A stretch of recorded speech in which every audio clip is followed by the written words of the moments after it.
Ndewo. This is Yvonne and welcome back to Learn Igbo channel. In this video, we're going to learn 140 phrases for beginners. So 140 Igbo phrases for beginners. Ready? Let's begin. Ka anyị bido. Ka anyị gawa. Ka anyị gawa. Let's go. Bịa ebe a. Bịa ebe a. Come here. Pụọ. Pụọ. Go away. Ebee ka ị nọ? Ebee ka ị nọ? Where are you? Anọ m n'azụ gị. Anọ m n'azụ gị. I'm behind you. Emechaa anyị ga-ahụ. Emechaa anyị ga-ahụ. We will meet up later. Nwee ezigbo ụbọchị. Nwee ezigbo ụbọchị. Have a good day. Sometimes you might want to say have a good day and then you say ụbọchị gị gaa ọfụma. May your day go well. Means the same thing. Nwee ezigbo ụbọchị and ụbọchị gị gaa ọfụma. Ụbọchị gị gaa ọfụma is more like a wish. This is also a wish, but ụbọchị gị gaa ọfụma is, tending more towards a prayer and a wish. Although they both mean the same thing. Nwee ezigbo ụbọchị. Have a good day. Kedu ihe ị na-eme? Kedu ihe ị na-eme? What do you do?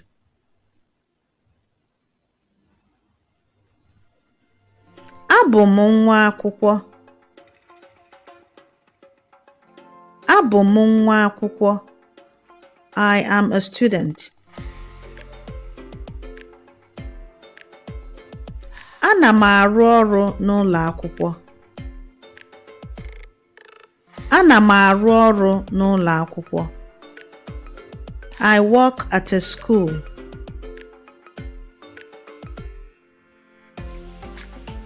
Ịgụ ihe na-amasị m. Ịgụ ihe na-amasị m. I like to read.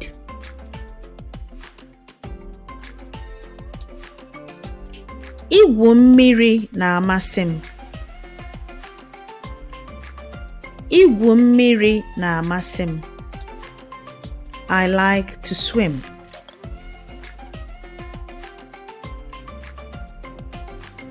Isi nri na-amasị m.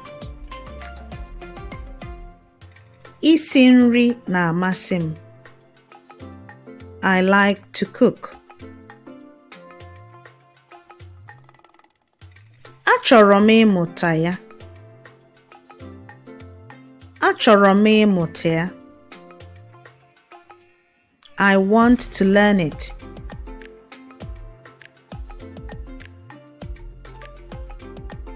Ahụrụ m nwamba. Ahụrụ m nwamba. I see a cat or I saw a cat. Same sentence for the two. Ahụrụ m nwamba. I saw a cat. Ahụrụ m nwamba. I see a cat. Ana m anụ egwu. Ana m anụ egwu. I hear music. Yabasị a na-acha odo odo. Yabasị a na-acha odo odo. This onion is purple.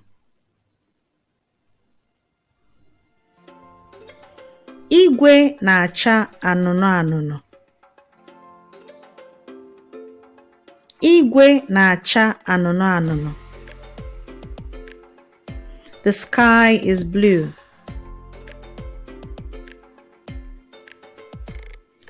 Ahịhịa na-acha akwụkwọ ndụ akwụkwọ ndụ. Ahịhịa na-acha akwụkwọ ndụ akwụkwọ ndụ. Grass is green in color.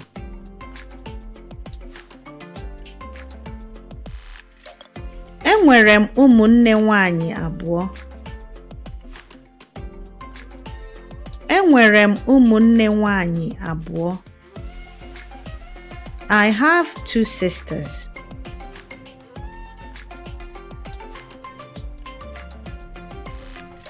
Nwanne m nwoke toro ogologo. Nwanne m nwoke toro ogologo. My brother is tall.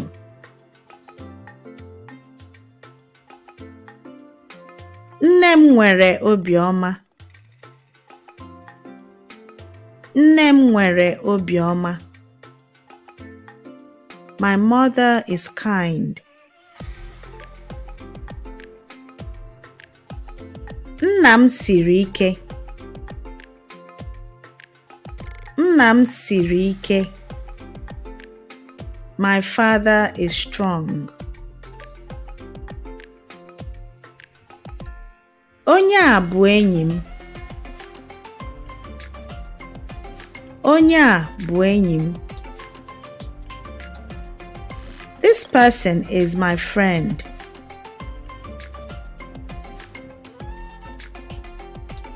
Ezinụlọ m buru ibu. Ezinụlọ m buru ibu. My family is big.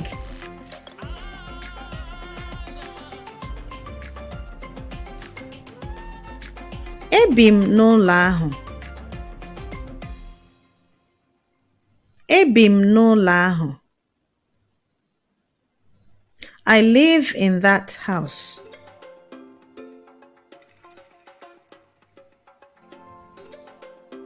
Ime ụlọ m pere mpe. Ime ụlọ m pere mpe. My room is small. Sometimes you might hear ime ụlọ m dị obere or dị obere. Ime ụlọ m dị obere. My room is small. Ime ụlọ m pere mpe. My room is small.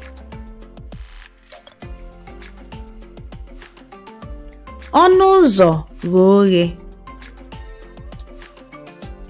Ọnụ ụzọ ghe oghe. The door is open. Window a mechiri emechi. Window a mechiri emechi. The window is closed. Window actually there's an Igbo name for window, and it's mbo.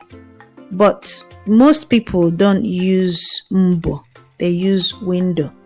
And that's why I used window here. So if we were to say it completely in Igbo, it would be mbo a mechiri emechi. This window is closed. Window a mechiri emechi. The window is closed. This window is closed. Nke a na-atọ ụtọ. This is fun.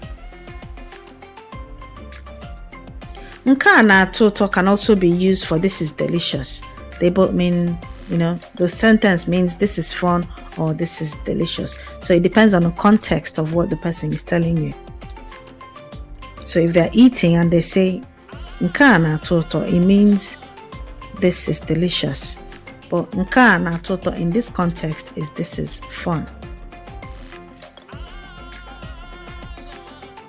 Nke ahụ ajọka. Nke ahụ ajọka. That is bad. Nke a mara mma. Nke a mara mma. This is beautiful. Nke ahụ siri ike. Nke ahụ siri ike. That is difficult. Nke a dị mfe. Nke a dị mfe. This is easy. Nke ahụ dị mkpa. Nke ahụ dị mkpa. That is important. Ana m amụta. Ana m amụta. I am learning.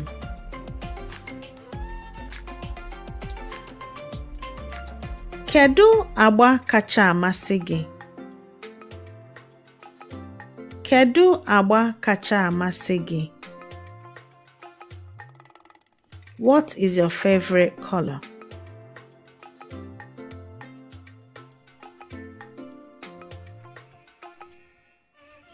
Agba kacha amasị m bụ akwụkwọ ndụ akwụkwọ ndụ. Agba kacha amasị m bụ akwụkwọ ndụ akwụkwọ ndụ. My favorite color is green.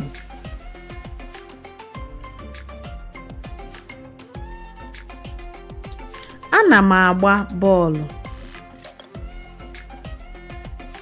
Ana m agba bọọlụ. I play soccer or football. I play soccer or football. Ana m agba bọọlụ. Onye ka ọ bụ? Onye ka ọ bụ? Who is she?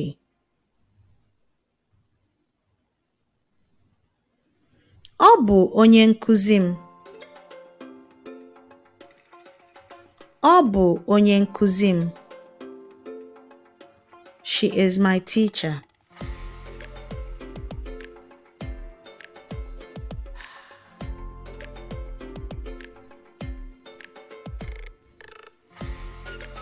Gịnị bụ ụbọchị taa?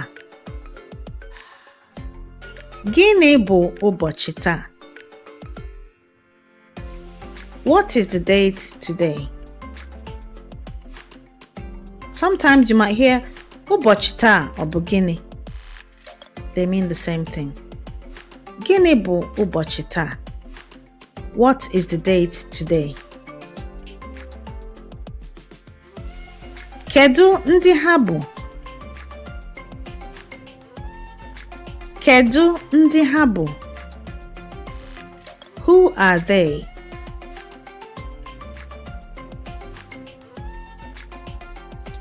Achọrọ m mkpịsị uli. Achọrọ m mkpịsị uli. I need a pen.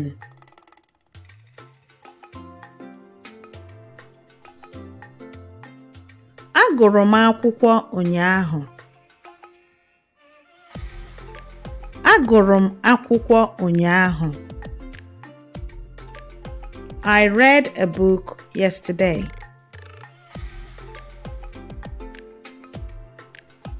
Ebee ka ị bi? Ebee ka ị bi? Where do you live?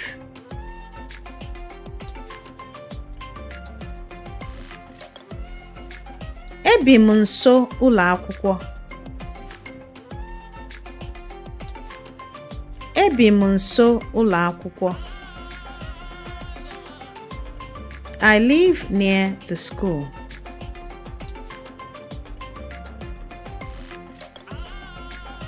Gịnị bụ nọmba ekwentị gị? Gịnị bụ nọmba ekwentị gị? What is your cell phone number?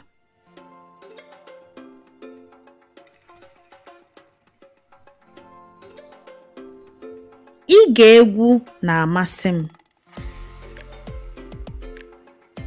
Ige egwu na-amasị m. I like listening to music.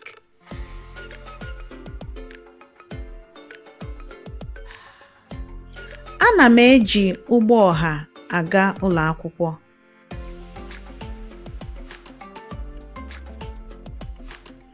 Ana m eji ụgbọ ọha aga ụlọ akwụkwọ. Ana m eji ụgbọ ọha aga ụlọ akwụkwọ. I go to school by bus.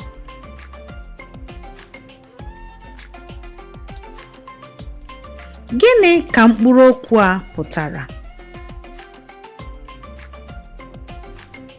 Gịnị ka mkpụrụ okwu a pụtara? What does this word mean?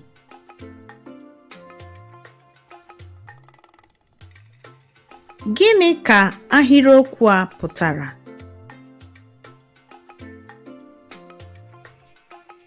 Gịnị ka ahịrịokwu a pụtara? What does this sentence mean?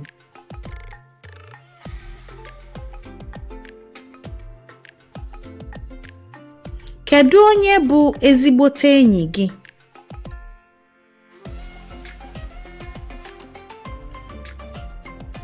Kedu onye bụ ezigbote enyi gị? Who is your best friend? Ana m ele TV. Ana m ele TV. I am watching TV. The Igbo name for TV is onyonyo. But most likely you're going to hear TV when people are speaking Igbo. Ana m ele TV. I am watching TV. Ebee ka m nwere ike ịzụta tiketi? Ebee ka m nwere ike ịzụta tiketi? Where can I buy tickets?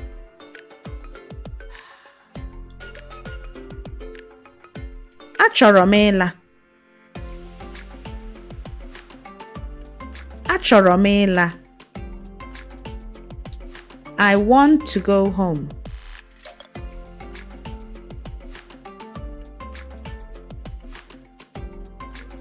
Ana m achọ ụlọ ahịa.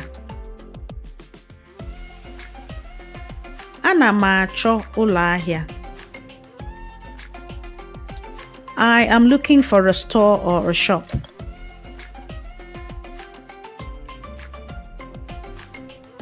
Ị nụrụ mkpọtụ ahụ? Ị nụrụ mkpọtụ ahụ? Did you hear that noise?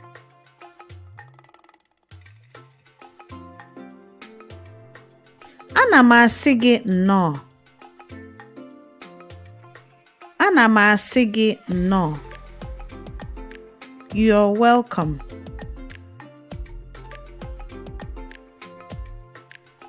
Nnọọ. Nnọọ. Welcome. Biko cheregodi. Biko cheregodi. Excuse me, please. Ọ dị m mwute. Ọ dị m mwute. I'm sorry. Ọ dị m mwute can also double as I am saddened by this, by something happening. So it's not necessarily what you've done that you're apologizing for. Ọ dị m mwute is also, that, you're feeling sad about something that happened. So odi m mwute can either be used for I'm sorry, but most times people just say ndo when they're trying to say I'm sorry. So you either say ndo, which is more common, or odi m mwute. But odi m mwute can also be used when something happens and you're feeling sad about it and you're saying, I feel sad, or this saddens me, or this makes me sad. Odi m mwute. Kedu aha gị? Kedu aha gị? Sometimes you might hear kedu afa gị or afa gị ọ bụ gịnị. So afa and aha mean the same thing. It's just people who say it differently, but in different dialects, but it's still the same Igbo.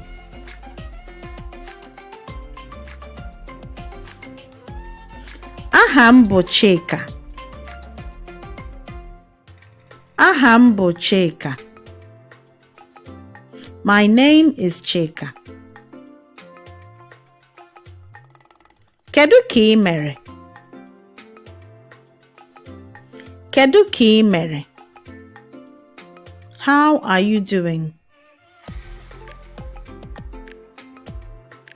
Adị m mma. Adị m mma. I am good, or I am well, or I am fine. Adị m mma.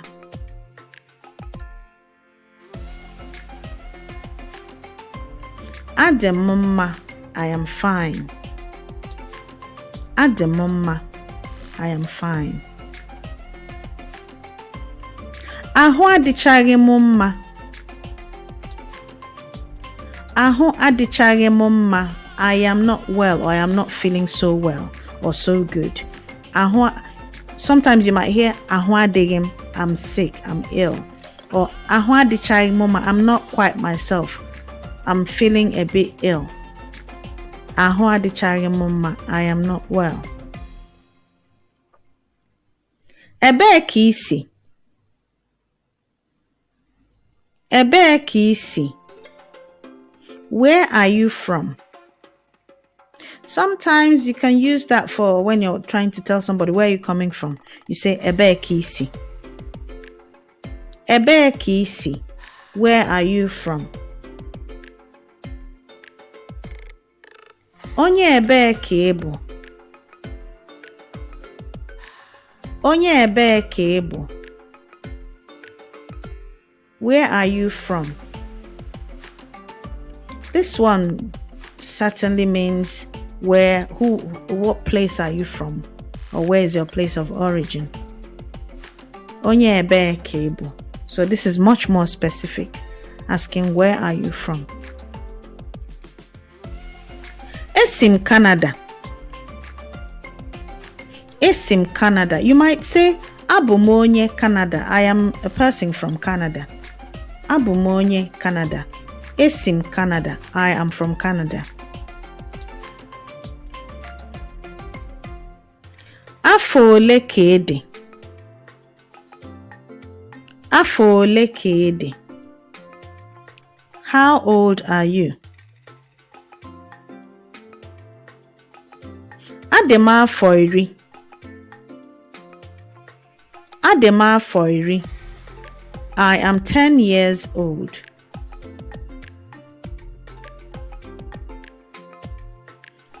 Ị na-asụ Igbo? Ị na-asụ Igbo? Do you speak Igbo?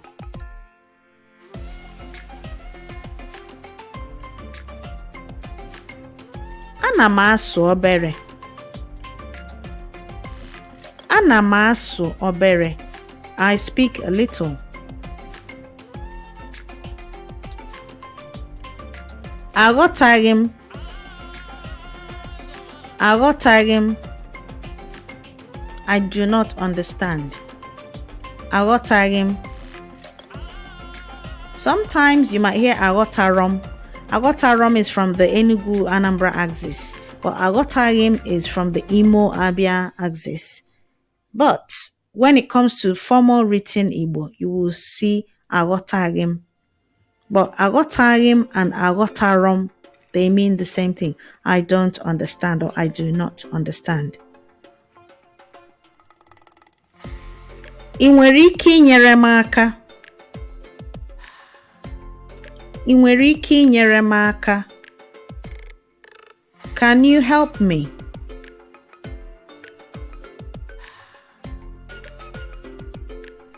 Kedu ebe ụlọ nsọ ahụ dị? Kedu ebe ụlọ nsọ ahụ dị? Where is the bathroom? Sometimes people want the name for toilet is ụlọ mposi. Ụlọ mposi. So if you want to specifically ask for toilet, you say kedu ebe ụlọ mposi dị?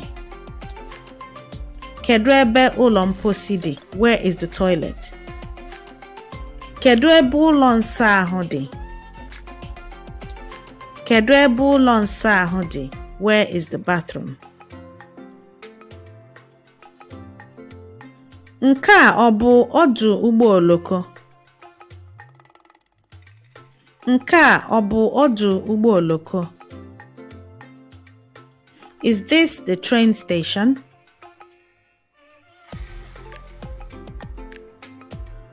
Achọrọ m dọkịta.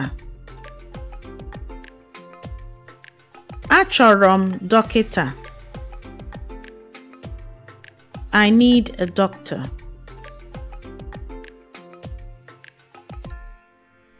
Ka m kpọọ nọọsụ. Ka m kpọọ nọọsụ. Let me call the nurse. Ka m kpọọ nọọsụ. Let me call the nurse.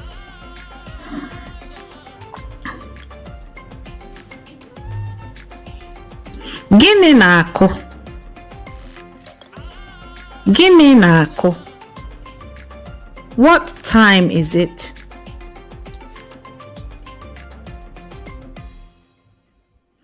Ọ elekere atọ. Ọ elekere atọ.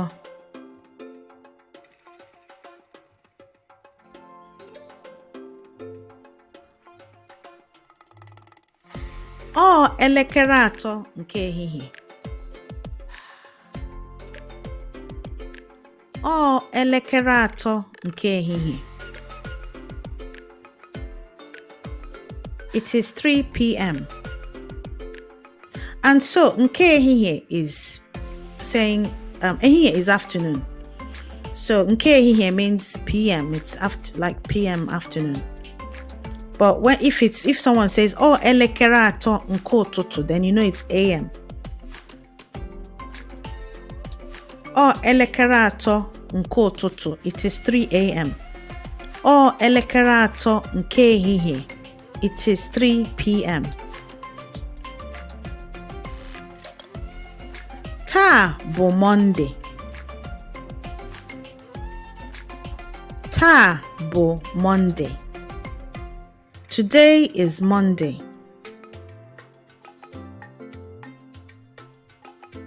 Nkịta na-amasị m. Nkịta na-amasị m. I like dogs. Enwere m nkịta. Enwere m nkịta. I have a dog.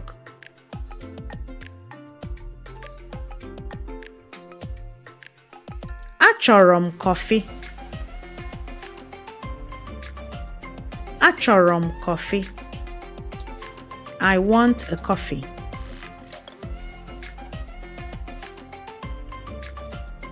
Tea na-amasị m. Tea na-amasị m. I like tea. Mmiri ara anaghị amasị m. Mmiri ara anaghị amasị m. I don't like milk. Ị nwere mmiri? Ị nwere mmiri? Do you have water?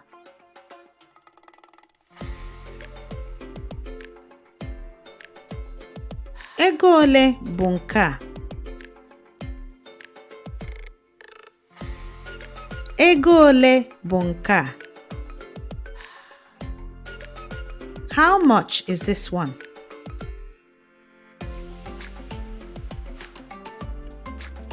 Ọ dị oke ọnụ.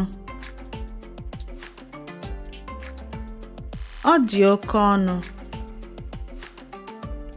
It is too expensive.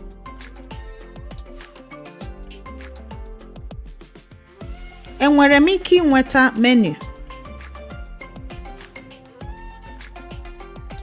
Enwere m ike ịnweta menu? Can I have the menu?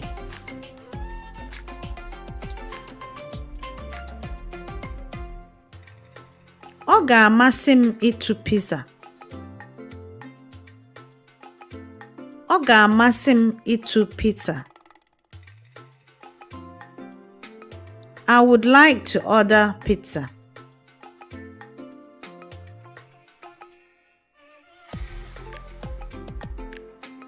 Nri ahụ na-atọ ụtọ. Nri ahụ na-atọ ụtọ. That food is delicious.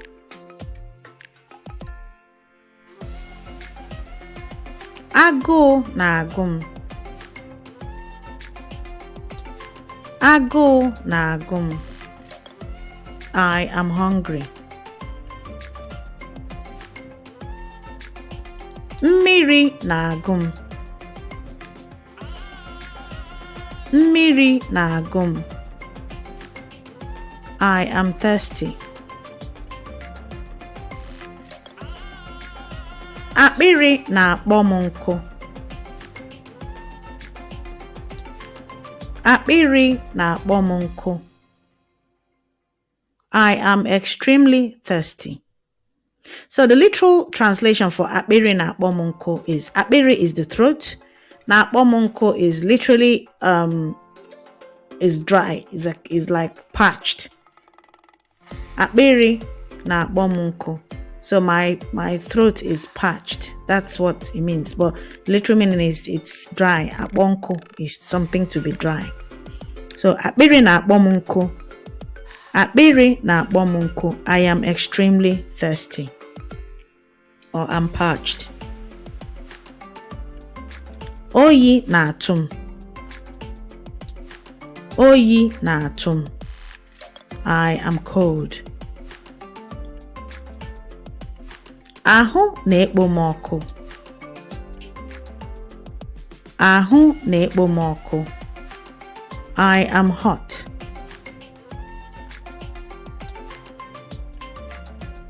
Anwụ na-acha. Anwụ na-acha. It is sunny. Or the sun is shining. They both mean the same thing. It is sunny, the sun is shining, but the literal meaning for anwụ na-acha is the sun is shining. Mmiri na-ezo. Mmiri na-ezo. It is raining. Mmiri na-ezo. It is raining. Ibubo oyi na-ada. Ibubo oyi na-ada. It is snowing. Kedu ihe bụ ihe ahụ? Kedu ihe bụ ihe ahụ? What is that? Gịnị bụ ihe ahụ? Gịnị bụ ihe ahụ? What is that? They both mean the same thing. Ọ akwụkwọ. Ọ akwụkwọ. It is a book. Or it's a book. Enwere m ajụjụ. Enwere m ajụjụ. I have a question.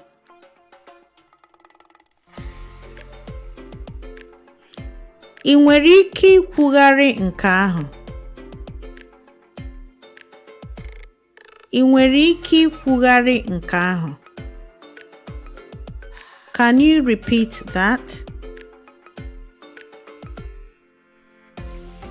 Jiri nwayọọ kwuo okwu, biko. Jiri nwayọọ kwuo okwu, biko. Speak slowly, please. Detuo ya, biko. Detuo ya, biko. Write it down, please. Supee ya, biko. Supee ya, biko. Spell it, please. Ịma ụzọ Emeka Ukwu. Ịma ụzọ Emeka Ukwu. Do you know the way to Emeka Ukwu? Do you know the way to Emeka Ukwu? Emeka Ukwu is a small, well, let me not say small. Emeka Ukwu is a town near Owerri in Imo State. And I have fond memories of Emeka Ukwu. I have an aunt that used to work there at the hospital. So she worked there for so many years. Incidentally, she just passed away 2 days ago. So ịma ụzọ Emeka Ukwu. Do you know the way to Emeka Ukwu?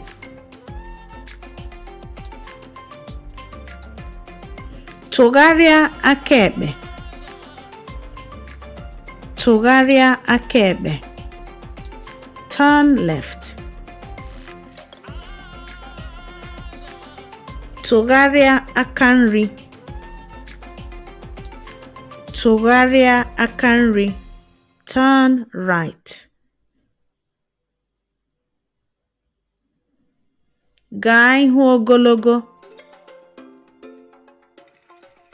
Gaa ihu ogologo. Go straight or go straight ahead. Kwụsị ebe a. Kwụsị ebe a. Stop here.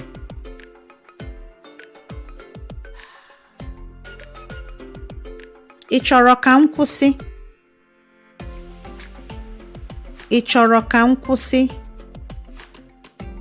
Do you want me to stop? Cheretu. Cheretu. Wait a moment. Efuola m. Efuola m. I am lost. In the Enugu and Anambra axis, you might hear efugom. Efugom. I am lost. They both mean the same thing. It's just a dialectical difference. Ike gwụrụ m. Ike gwụrụ m. I'm tired.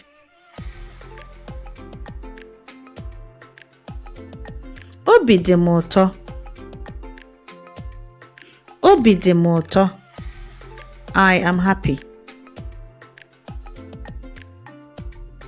Obi dị m mwute. Obi dị m mwute.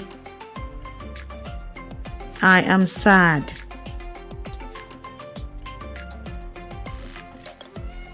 Ụjọ na-atụ m. Ụjọ na-atụ m. I am scared. Ahụ na-ama m jijiji. Ahụ na-ama m jijiji. So this is a kind of onomatopoeic word. So the word is formed from the kind of sound made by that action. So GGG is, kind of the sound when something is shaking. Ahụ na-ama m jijiji. I am shaking.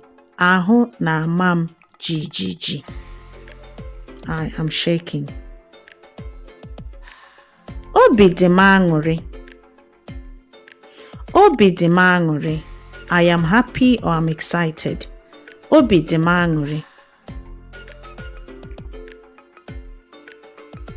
You can hear someone say, aṅụrị jupụtara m obi. That means my heart is full of happiness. Obi dị m aṅụrị or aṅụrị jupụtara m obi. Obi dị m aṅụrị. I am excited or I am happy.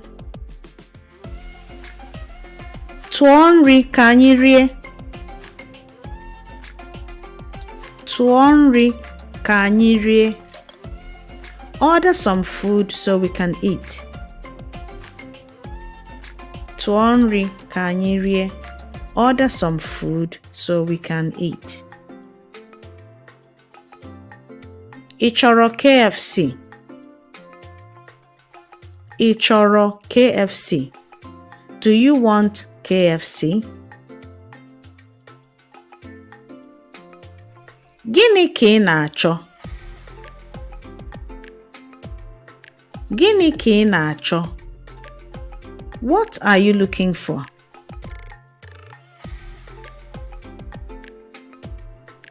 Ana m achọ moto m.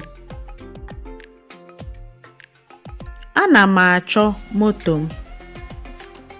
I am looking for my car.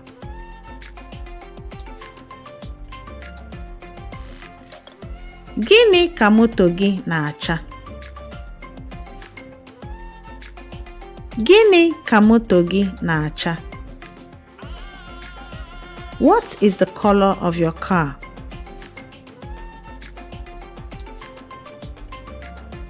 Ọ na-acha ọcha. Ọ na-acha ọcha. It is white in color.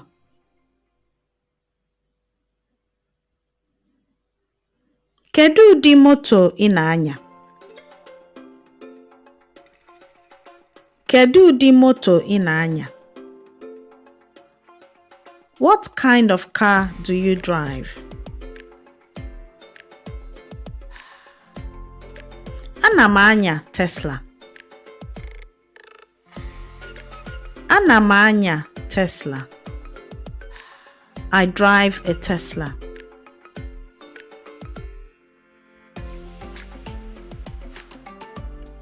O nwere Tesla ọcha dị ebe ni. O nwere Tesla ọcha dị ebe ni. There is a white Tesla over there. O nwere Tesla ọcha dị ebe ni. There is a white Tesla over there. Ọ kwa eziokwu. Daalụ. Ọ kwa eziokwu. Daalụ. It's true. Thanks. Ọ dị ka ezigbo ike gwụrụ gị. Ọ dị ka ezigbo ike gwụrụ gị. It looks like you're really tired. Kii gị kwanụ? Kii gị kwanụ? How about your keys? Eji m ya ebe a. Eji m ya ebe a. I've got it here.